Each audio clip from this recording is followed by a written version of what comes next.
তো প্রথমত আসলে আমি এই গানটা আ যখন করি তখন আমার প্ল্যান ছিল না সত্যি কথা বলতে। আমি জানতামও না এটা। হঠাৎ করেই আমার কাছে একটা এরকম অফার আসে। তো আমি বললাম আচ্ছা তখন হচ্ছে আমি অন্য সিনেমার গান-টান করছি ওই যে হুম। 'দাগির', 'নিয়ে যাবি কি' এগুলো করছি। তো তখন এটা আসছে তো আমি বললাম, "হ্যাঁ, ঠিক আছে।" প্রীতম তো আমার ফ্রেন্ড মানুষ তো। ও বলল যে, "তুই দেখ তো একটা ট্রাই দিয়ে দেখ কেমন লাগে।" তো আমিও দিলাম।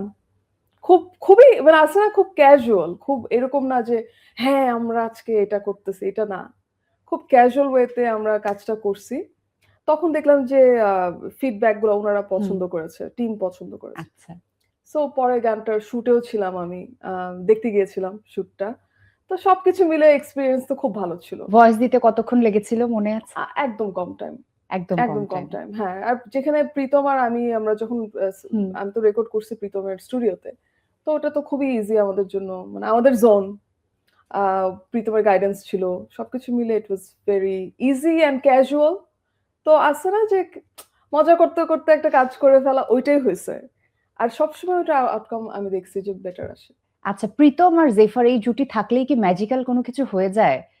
আ এটা কি ভাবা হয়েছে? এটা তো দর্শকরা বলছে। ১ম বার মেরিল প্রথম আলো হাতে এলো সেটা জি, কিন্তু মানে প্রীতমের সাথে অবশ্যই। হ্যাঁ, জুটিবদ্ধ হ্যাঁ, হ্যাঁ, গানে। হ্যাঁ। আবার এখন যেই প্রজেক্ট নিয়ে এত বেশি আলোচনা হচ্ছে, এমনকি অভিনয়ের জন্য প্রশংসা পাওয়া হচ্ছে। 'তুমি আমি শুধু' জি। আমাদের সবার পছন্দের হুম, শিহাব হুম, হুম, হুম, শাহীনের হুম, হুম। নির্মাণে। তো এখানে ম্যাজিক্যাল ব্যাপারটা কি? আসলে এই কি জুটির কেমিস্ট্রির গল্পটা একটু শুনি। তুমি প্রীতম জেফার। বলার পরে জিনিসটা আমি ভাবছি যে আমরা গান করি, আমরা একসাথে শো করি। তারপরে এই কাজটা যে করলাম, অ্যাক্টিং করলাম ২ জন হুম। একসাথে।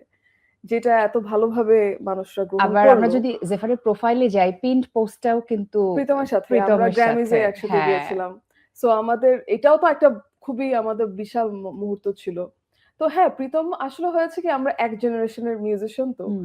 তো আমাদের অনেক কিছু একসাথে হয়ে যায় এবং আলহামদুলিল্লাহ কাজ করে বা কাজ করছে। আমার কাছে মনে হচ্ছে যে সামহাউ আমাদের লাক বলি বা আমাদের কাজ বলি, আমাদের হার্ড ওয়ার্ক সবকিছু মিলে মানুষের ভালোবাসা পাচ্ছি। এটা আমি বলতে পারব। কারণ রিসেন্ট যে কাজটা বের হলো, হুম। 'তুমি আমি শুধু' আমাদের ওইখানে কিন্তু আমরা আসলে সঙ্গীত শিল্পী হিসেবে কাজ করি নাই। হ্যাঁ। ওইখানে আমরা অভিনেতা, অভিনেত্রী হিসেবে কাজ করেছি এবং ওইটার যে অ্যাকসেপ্টেন্স আমরা পেলাম, তো তোমার বলার পর আমি রিফ্লেক্ট করছি ব্যাপারটা, হ্যাঁ? যে হ্যাঁ, মেবি একটা সামথিং ইস ওয়ার্কিং অ্যান্ড আলহামদুলিল্লাহ আমরা মানে we are very good friends and যখন দেখতেছি it's working, it's an amazing feeling.